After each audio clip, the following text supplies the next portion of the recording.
Welcome back to the Commercial Real Estate Show. I'm Michael Bull. Today we're talking restaurants with Eric and Robin Gagnon of We Sell Restaurants. And let's talk about location analysis. And if you will, give us some of the basics of a proper location for a restaurant. And then we'll get into some more deeper analysis for our more experienced restaurant folks. So first of all, what are the basics of a good location?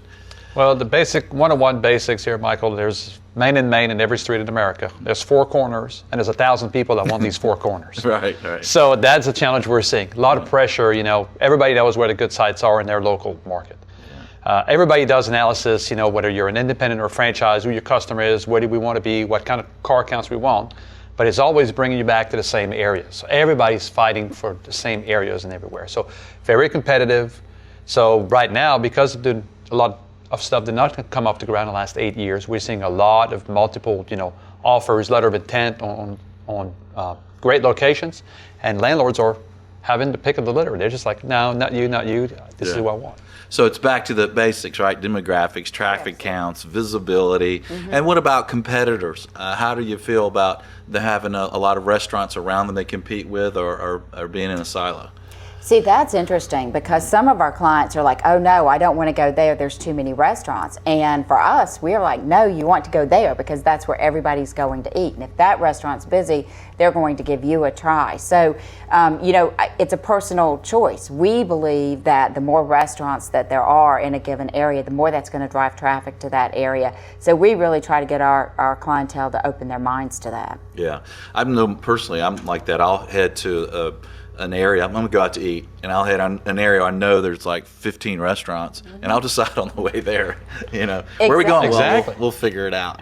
Well, that whole concept is the idea of these food halls that have become just a phenomenon over the past 4 or 5 years, where it's, a collective of like Italy and New York, where it's a collective of different types of restaurants, and somebody can have pasta, and somebody else can have sushi, and someone else can just have a dessert, but you can have a collection of a lot of things, and that's really how the restaurants should be. Yeah, that's a good point.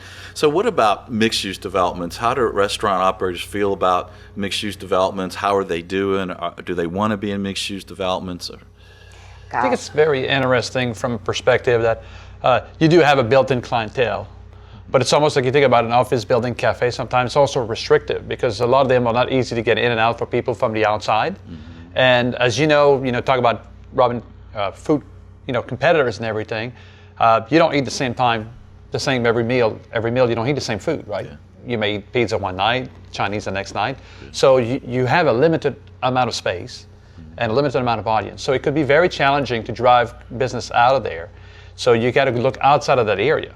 And so it's exciting in a way, but it's also a little concerned that if you're not able to grow your business outside of these confines of that mixed use, that you may struggle because these rents are also very pricey in these markets. And that's really one of the huge trends that we're seeing in the marketplace is that restaurateurs have got to stop considering just the 4 walls that they operate within as their restaurant and really getting outside of that and pushing outside to market and do catering and figure out additional lines of business that will bring more people in or take them outside their walls with their food so that they can build more traffic and get more sales. Because mixed use is a mixed bag. You have the built-in clientele. Sometimes you will have a more preferable rent strategy, but you also can have a limitation there because other people won't go in and visit, or they find the parking difficult or the access more restricted. Okay, and let's talk to landlords for a moment that maybe you're trying to attract a good restaurant. What are some tips for, say, a shopping center owner who wants a good restaurant tenant?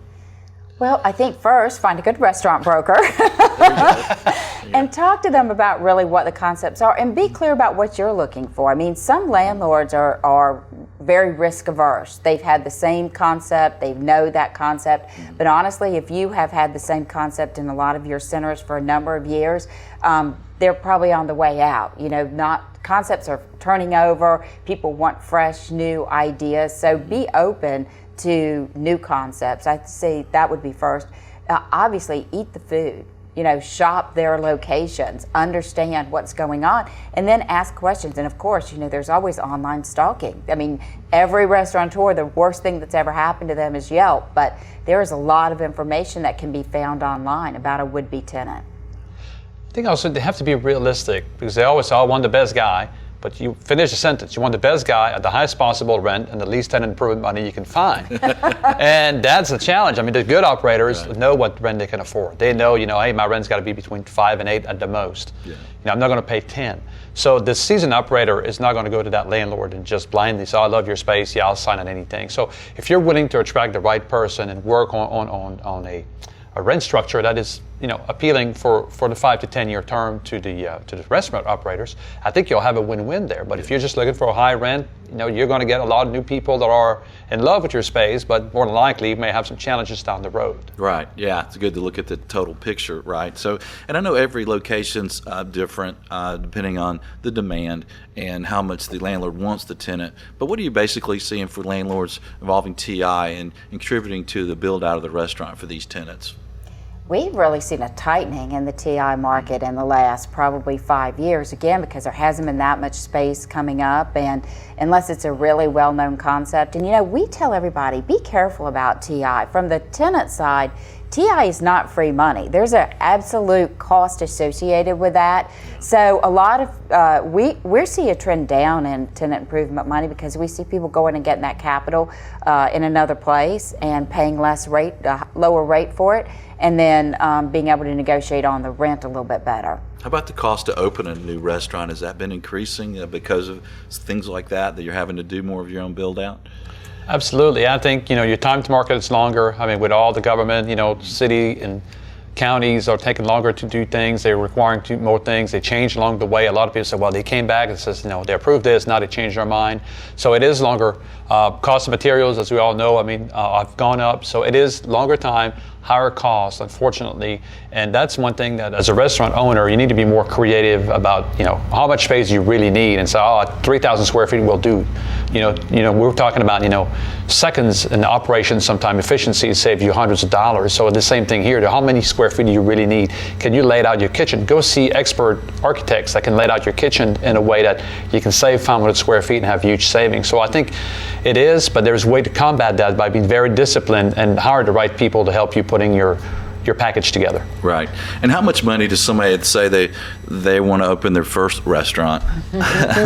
What's the liquidity range of cash that you would recommend that they have? Michael, are you interested in opening a restaurant? No, I'm not. No, I'm not. I would say that somebody's going to have to be capitalized at a rate of between $350,000 and $750,000, depending on the concept. Mm-hmm. Okay, that makes sense. When I've had tenants want to open their first restaurant and come to me to rep them, I've used $1 million. I'm like, if you've got $1 million liquid, then I'll work with you. But so maybe I'm too high, I'm too picky. Right? Well, it depends. We do a lot in the fast casual space, so that's a lot less intensive. There's no hood, there's no grease trap because there's no frying, there's no alcohol. Restaurants are getting smaller and smaller, and the fast casual side of things is heating up, and that's been part of and that's a smaller footprint and less infrastructure. Yeah. I guess some people are ordering food online and some of these restaurants are delivering it, right? That's exactly right. Yeah. Going outside the four walls. Third party, they don't even deliver anymore. They use a third party service and they do it for them. You're right. Well, there's some other aspects of restaurant and owning a restaurant and leasing a restaurant that's important. And one of those is your people. How do you hire them? How do you train them? And another one is how do you market your restaurant? We'll get more into the restaurant industry right after this short break. I'm Michael Bull. This is the Commercial Real Estate Show. Stay with us. Hey there, thanks for checking out the Commercial Real Estate Show. Don't miss a video of special interest to you. Be sure to subscribe below. And if you appreciate the videos, be sure and thank our sponsors. There's a link to more information about them in the description. For more videos, podcasts, and articles, check out creshow.com.